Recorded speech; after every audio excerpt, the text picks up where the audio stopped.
Good afternoon and thank you for keeping it TV47. It is a few minutes to 1 p.m. here in Nairobi, Kenya on this 7th day of September. Thank you for joining News Now at 1 with I, Sheilar Chelangat, and the 30 minutes of this broadcast begins now.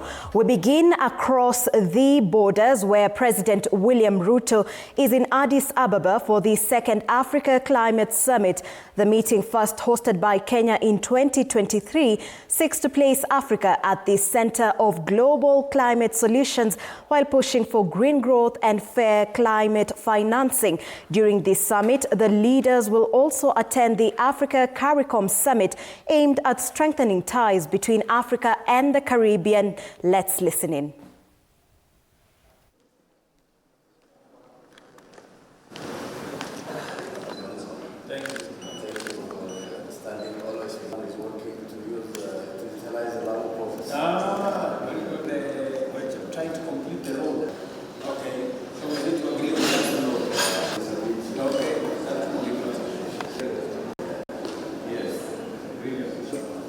Of course, we will be getting updates on that particular story in our subsequent bulletins at 7 p.m. and 9 p.m. And away from that, a section of leaders allied to President William Ruto from Ukambani have dismissed the opposition, predicting it will soon split due to growing internal disagreements.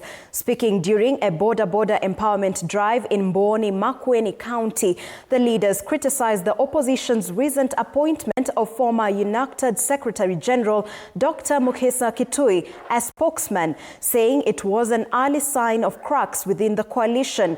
Led by UDA National Organizing Secretary and Mwala MP Vincent Kawaya, the lawmakers cautioned the Kamba community against being lured into what they termed as dead-end politics, urging them to instead work with President Ruto for the region's development. His remarks come amid controversy over Dr. Kitui's appointment, which DCP Deputy Party Leader Cleophas Malala strongly opposed. President William Ruto, Rais wa Kenya, is going to win very easily in the next election. Na sasa hao watu ambao tunashindana na wao, the only thing tunajua ni kugawanisha tu wa Kenya. What else can they possibly offer? Kwa sababu hata wao wenyewe hawezi kubaliana kwa mambo madogo. Simuona hata hawezi kubaliana, how is supposed to be the spokesperson. Wana wengine wanasema ni Mukisa, wengine wanakataa. Kama hamwezi kubaliana kitu ya kupiga mdomo, na nyinyi watu yote ya kupiga mdomo, hamwezi kubaliana tu na kitu kidogo kama hiyo. Hii ya flag bearer ndio mtaweza. Wakati huu jamaa wa high cousin alikuwa kwa serikali, alituita kazi? Hapana. Alisema sisi kwa serikali hatuna shares. Sasa saa hizi ni kama anatuona akili yetu atunaacha kwa nyumba, yeye ndio ako na akili. Anakuja kutuita kazi. Ile opposition wote wameshikana huko, hawasikizani. Sasa hawajui nani flag bearer.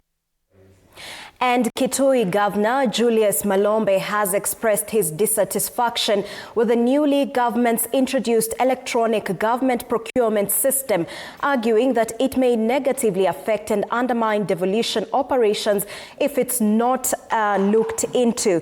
Addressing the media after 5 days consultative and collaboration meeting with his executive and legislation team in Mombasa, Malombe backed the other governors to oppose the new e-procurement system, indicating that it may slow down county government's operations. For municipalities, electronic government procurement system which has been introduced and which has caused a lot of confusion up to today because only 4 institutions have been onboarded to that particular system to date. All other ministries, departments and agencies of the national government and the county governments together with their entities, the water service providers, which is the water companies, and the many other entities established in the county governments have not managed to be onboarded. And a major internal rebellion is threatening to split the Democracy for Change party following allegations of a high-level agreement to sideline the party's preferred candidate for the upcoming Mbeere North parliamentary by-election. The dispute centers on claims that DCP party leader Rigathi Gachagua and Democratic Party leader Justin Muturi brokered a deal for DCP to withdraw its candidate Duncan Mbowe in favor of the DP's candidate Newton Karish, who is also backed by Lenny Kivuti's Mbas party. Speaking during a press conference, DCP's Embu County Chairman Joshua Kane has maintained that Mbowe is still their preferred candidate. Sisi huko Mbeere North tuko na candidate wetu anaitwa Dan Mbowe. Tukiwa kama DCP tumeketi hapa leo kama viongozi wa mashinani wale wanataka fiti, na tumesema tutaanza na Mbeere North kabla tupiganie zetu in 2027. Inshallah tutakuwa tumechagua Dan Mbowe pale Mbeere North kwa tikiti ya DCP, na ndiye candidate wetu nako very strong, is the lead candidate. Huo ufumu mwingine umekuwa ukienezwa ati sijui kuna makubaliano, hakuna kitu kama hicho. Hiyo ni propaganda tu ile ya kawaida. That the DCP party is the most popular party in Embu County. So how can a popular party then give out its person to small parties? It is unfair to the people of Mbeere North. And that's why we are very clear that Mbeere North, our candidate is Honorable Mbowe.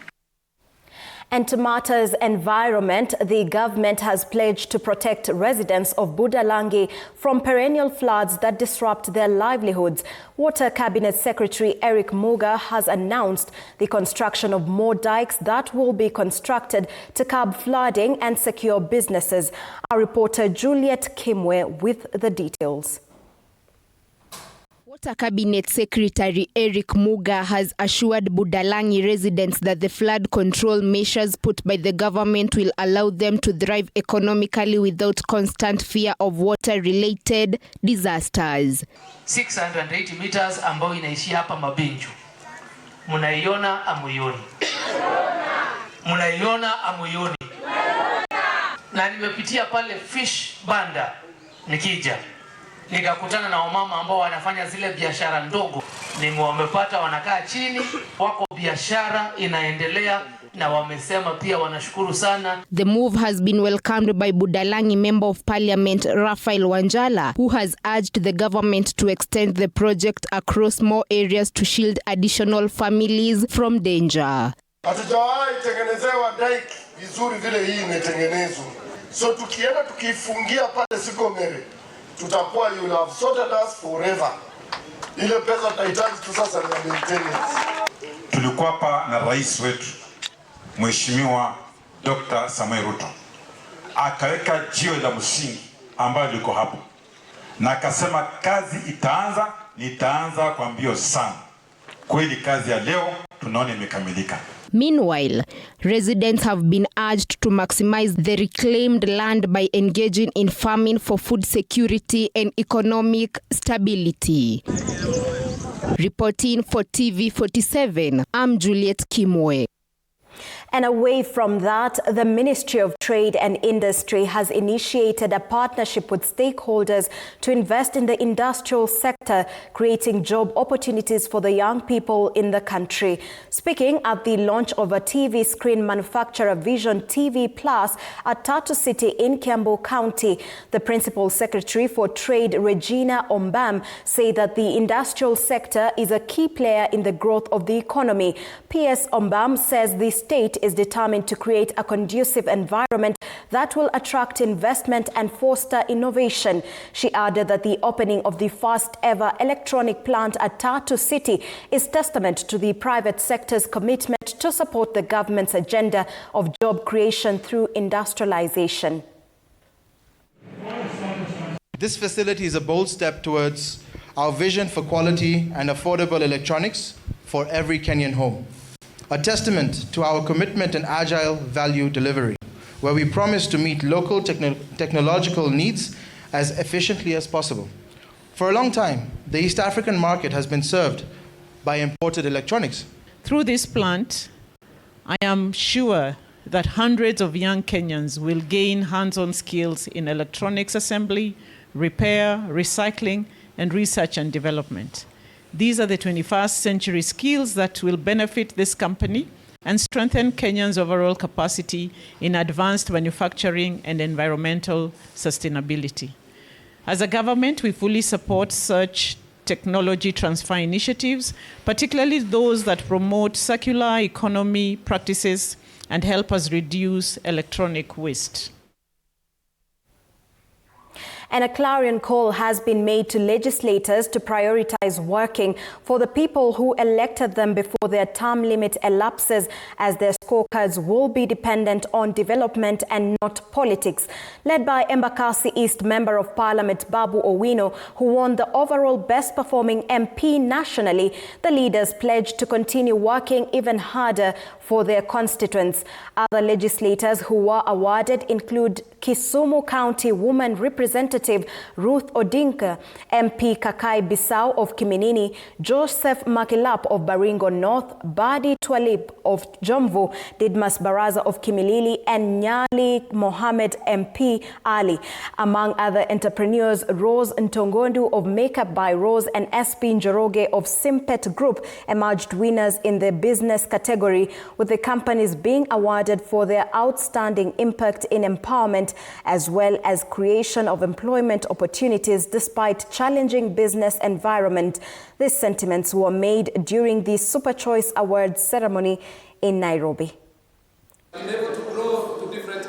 I'm really happy and delighted to be here, to be recognized for the work that I've been doing for my people. And I also thank my people of Kiminini, the good people of Kiminini, for giving me this great opportunity. The award that I received today on behalf of the people of Baringo North is a true confidence of the work that we have been able to do with them and the government for the last 3 years. I want to thank my people and to promise them that I will work for them. I will never shy away from representing them. I will never shy away from giving them the services that they deserve, not only spiritedly, but also very strongly. Winning this position today does not mean that we have won election, but this position just evaluates you on your strengths and your weaknesses. It's amazing being awarded, being recognized. That means people can see what you do. Both my companies have been awarded, Makeup by Rose and Rubiela Beauty. I'm in the beauty space. I use my businesses to empower women, so it's awesome. I think we stand out from the market by being very professional. Actually, for printing being a Juakali industry, we try our best to be very efficient, very reliable, very responsive to our customer inquiries. And I think also our quality is top-notch.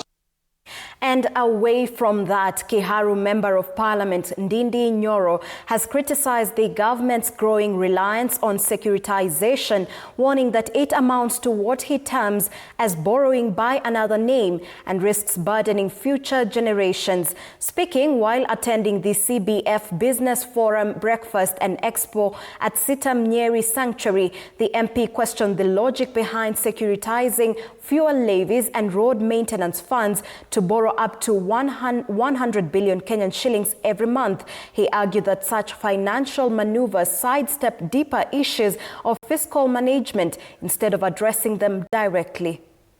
You said how you give. Everything else you see in Kenya in terms of development, like even the Talanta Stadium, is also not part of the 12 trillion debt.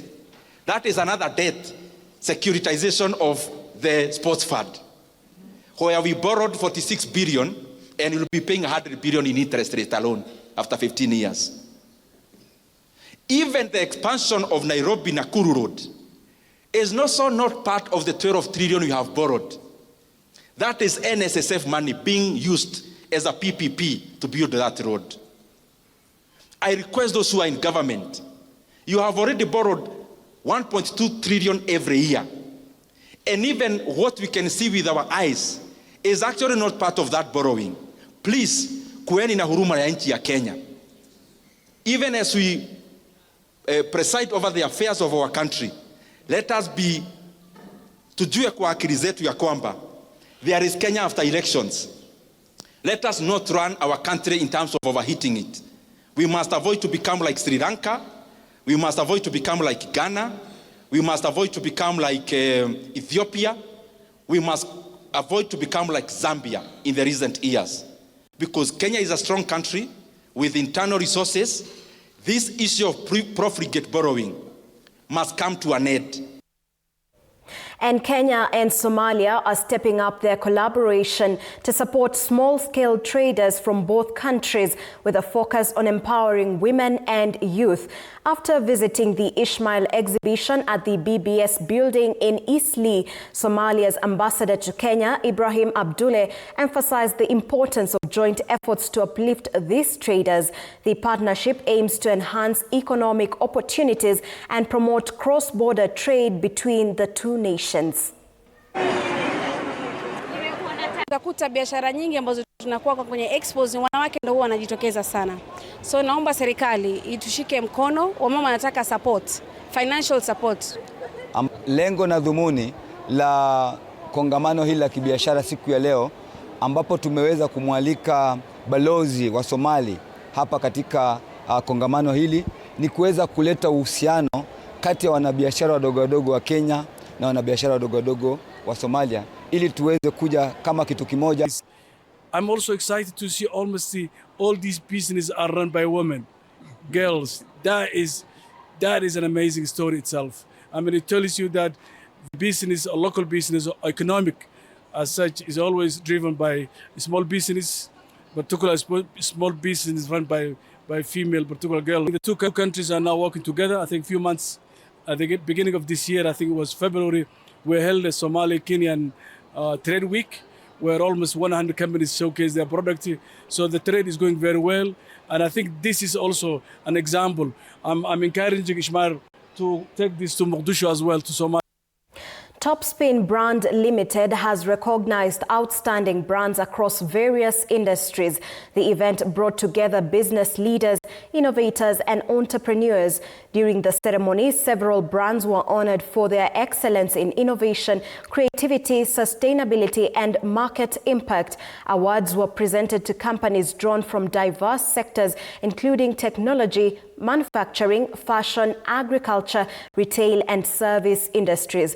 Topspin Limited noted that the initiative was aimed at not only rewarding excellence, but also motivating both established and upcoming enterprises to push boundaries and contribute to Kenya's economic growth. On the first batch of I'm excited and also very appreciative of having accepted and gotten an award for being the GM of the year. Well, it came as a surprise, but it's also good that I got it because I felt like I've been seen, and also all the efforts that I've been putting in for the last 8 years have finally shown fruits today. Well, the importance of this is that it makes me feel like everything that I've been doing for the last 8 years in tutoring and teaching others, as well as guiding and leading my junior staff, has really impacted in so many lives, and I really advocate that other companies also follow this protocol. Before we award any leader, we look at the performance, we look at his relatability with the local mwananchi, we look at his accessibility and a number of things. So it's not just an award that is called from nothing. There are a few things that we sit down and vet and look at, so that the award we give has meaning and the award we give can be able to defend itself. So when we talk about businesses, for us to award any business, that business first must be ethical. It must be practicing ethics. The business must also have some impact directly or indirectly to the community.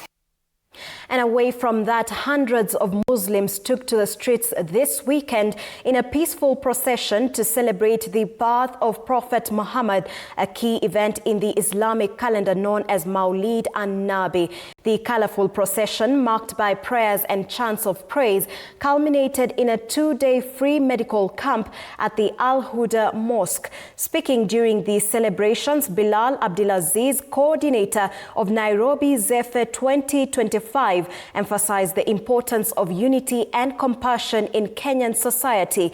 Now marking its 2nd anniversary, the medical camp offers general checkups, dental care, eye examination, and minor surgical treatments, all provided by volunteer doctors and nurses. Organizers hope the initiative continues to grow, blending faith and community service in future celebrations. This time, as we have been told, we have done Zephyr differently.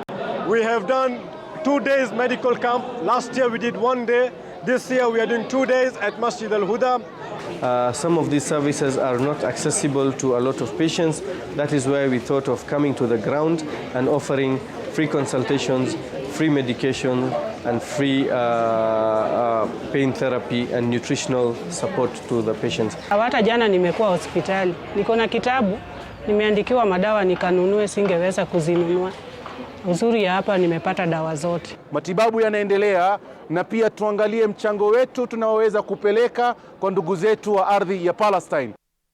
And Bunge la Mwananchi President-elect Lawrence Oyugi has promised to stand with the youth in Nairobi to ensure their concerns are addressed. Speaking during a pre-inauguration workshop in Naivasha, Oyugi thanked all who trusted him for the position and pledged to perform his duties well and work with everyone, even those who did not vote for him. The official inauguration ceremony will be held on Tuesday next week. According to the Bunge la Mwananchi organization's constitution, elections are held after 2 years. I want to emphasize that what lies ahead is bigger than any individual. It is about ensuring that BLM continues to be a voice of the people, rooted in accountability, justice, and inclusivity. And as we know, united we stand, divided we fall. I beg this team that we remain united as we are, because we have several things planned ahead of us, and we must do them when we are together. The trust you have bestowed upon me, I commit to serve diligently to defend the principle enshrined in our Constitution and to safeguard BLM as a platform for meaningful public participation.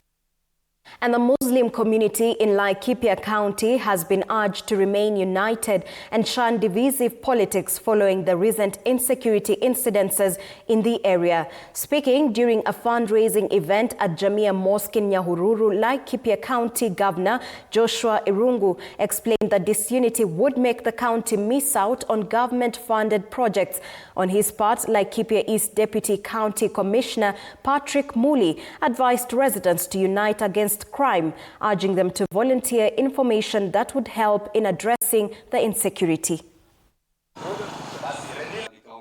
Tusianza kidogo kidogo, ingine inakuaga pale, tafadhali. Unajua nyinyi, tusianza ile inaigiaga kidogo kidogo kati yenu, mnaumizana na ndio mnakosa zile baraka kutoka hata kwa serikali. Kwa sababu ukichagua huyu, kuna tusianza kidogo. Kuna hii, mkitaka kushikana, kuna tusianza. Kwa hiyo mimi lobby langu kama baba yenu wa kaunti, tafadhali shikaneni pamoja, mkae na amani, mkae muungane, na ndio mambo mengi itakuwa rahisi. Itarahisika, na najua kwamba tutaendelea mbali pamoja na nyinyi.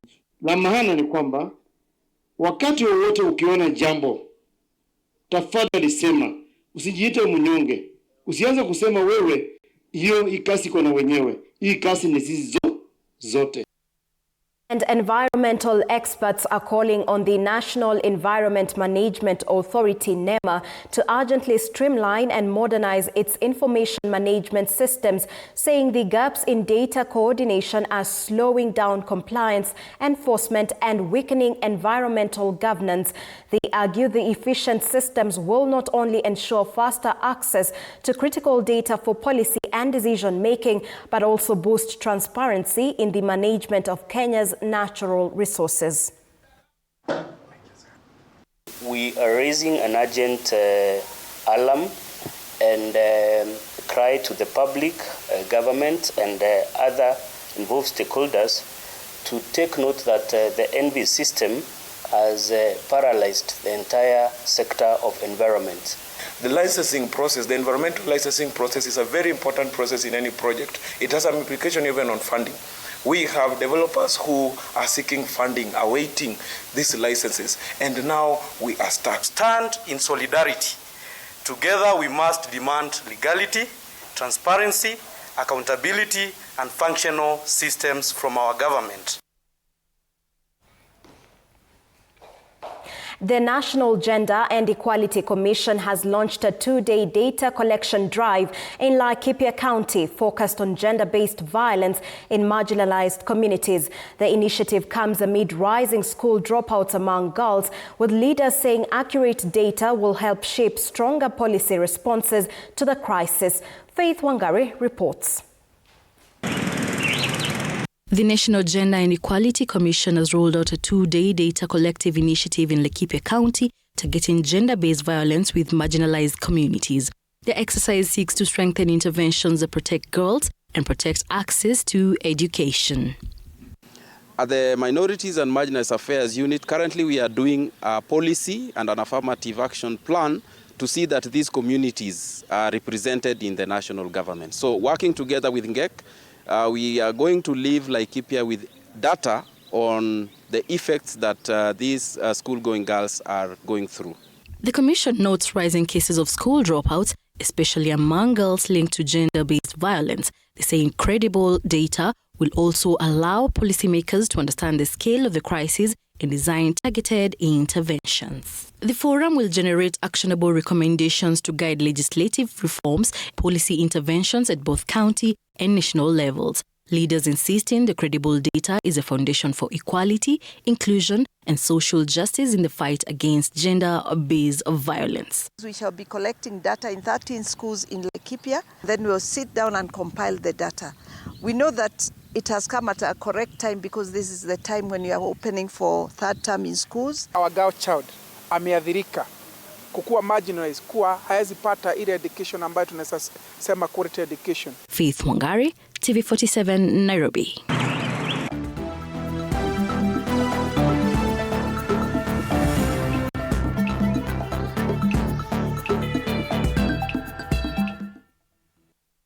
All right, let's get sporty. It's another monumental day for Shabana FC and their passionate fans as the club wraps up its pre-season in style at the iconic Gusii Stadium. In a highly anticipated event, Torebobe will officially unveil 14 new signings, bid farewell to 18 departing players, and test their strength against Tanzanian giants BAMBA FC in a blockbuster friendly. Beyond the action on the pitch, the day carries a greater purpose, a fundraising initiative aimed at securing a modern team bus for the club. We now cross over live to our reporter Kombo Alfayo, who is on ground at Gusii Stadium with the latest. Thank you very much, Sheilar Chelangat. As you can see, this is a multitude of fans who already are seated in the stands. Thousands of fans already here. And with me, I have the famous fan from Tanzania, Mwanza, BAMBA Jiji. If you can tell us, je, unajisi vipi kufika katika uga huu wa Gusii hapa katika makao makuu ya Shabana, vijana wa Torebobe, wewe unajisi vipi na mechi leo unaiona vipi? Ya Moses William, msemaji wa klabu ya BAMBA Jiji. Hapa Gusii Stadium patageuka kuwa Nyamagana ama CCM Kirumba. Niwaambie watu waliojitokeza, watu wa Kisii, leo tunapageuza hapa kuwa jijini Mwanza. Wamekuja kwa wingi kushangilia, lakini kila mmoja ataondoka akiwa ajui njia ambayo amepitia. Tuko vizuri, tumejiandaa. Tegisi ni miongoni mwa mashina ambazo tumekuja nazo. Alikuwa atunzi vizuri hapa, alikuwa hali vizuri. Tumemchukua, amenawili, amenenepa. Leo anakuja kuadhibu baba zake hapa kunako uwanja wa Gusii Stadium. Tuko vizuri, hatuna maneno mengi. Hawataamini ambacho kitawatokea leo. Naam, asante sana. Pengine wewe kama shabiki wa Shabana, unahisi vipi katika mechi ya leo dhidi ya BAMBA Jiji?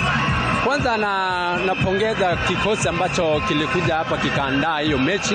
Ni mechi ya kirafiki, lakini mechi inao na mvuto sana, ambapo timu zote mbili zinataka kuona zile mashini wako nazo kama zinafanya kazi. Mimi ile kitu naambia BAMBA Jiji, wamekuja kulijua jiji hapa Kisii.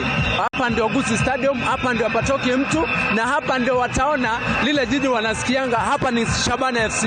Asante.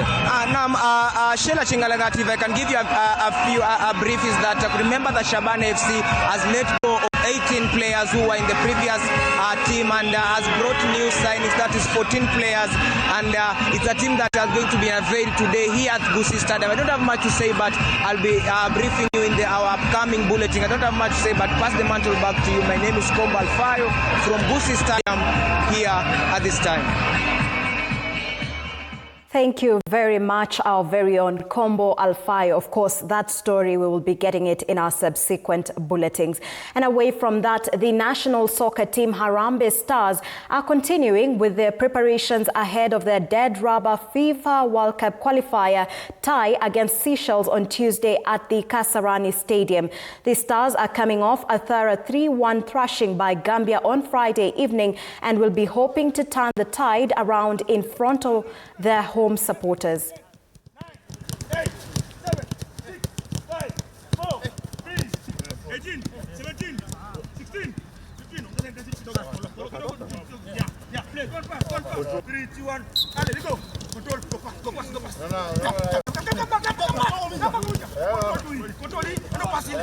Play. You go. Done. Play long. You go. Jump. Done. Play. 20 seconds. And Cristiano Ronaldo's brace extended his record as the highest scorer in men's international.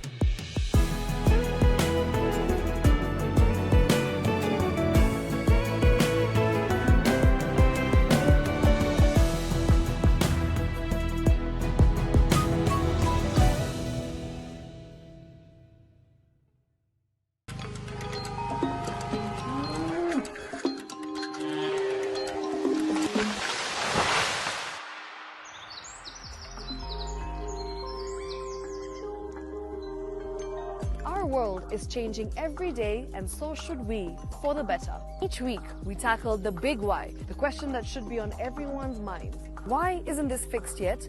Deforestation, global warming, and the adverse effects of climate change. The future isn't just something that we inherit, it's something that we create. Join us on The Green Fix as we tell the stories of those who refuse to give up.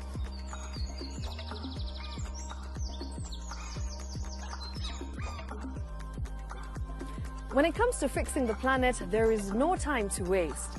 Join me, Shiksha Arora, on Thursdays at 9 p.m. on The Green Fix as we look into the big why, you and I.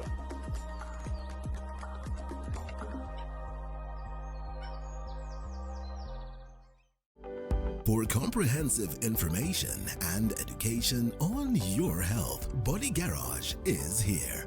Don't allow anyone to pluck out your good tooth as long as it is strong and stable. Cancer doesn't start today and you get the symptoms tomorrow. By the time you pick it or the time it is manifesting in you, probably will be there about 5 to 10 years. The eye is the window to the rest of the body. Don't forget to stay hydrated. And of course, you at home do take your water. So the ultimate test is actually you check your urine. Your urine should be clear. Clear like the water? Yes. Should be able to see the other side of the urine. If your urine is colored or has changed color, you cannot see the other side, then you have not taken enough water.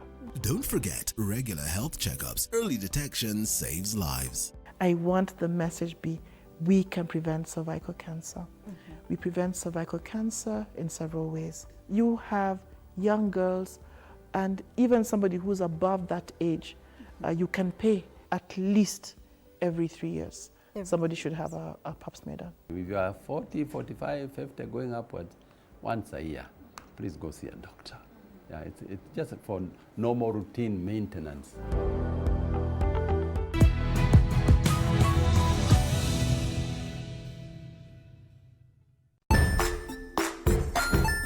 Hey there, friends. Welcome to Kids on the Block, where fun and imagination come alive.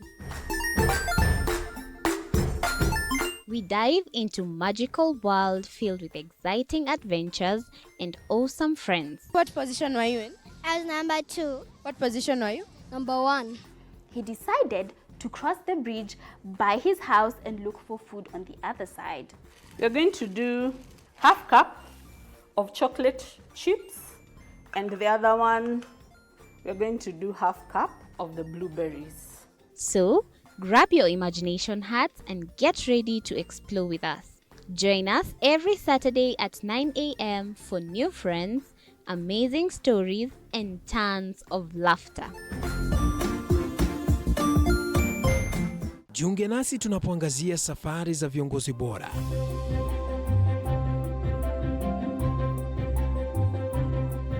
Kutoka kwa ushindi mkubwa hadi masomo magumu. Wakati wetu kwamba wasichana si wa kusoma, ni wa kuolewa, ng'ombe ipatikane. Good afternoon.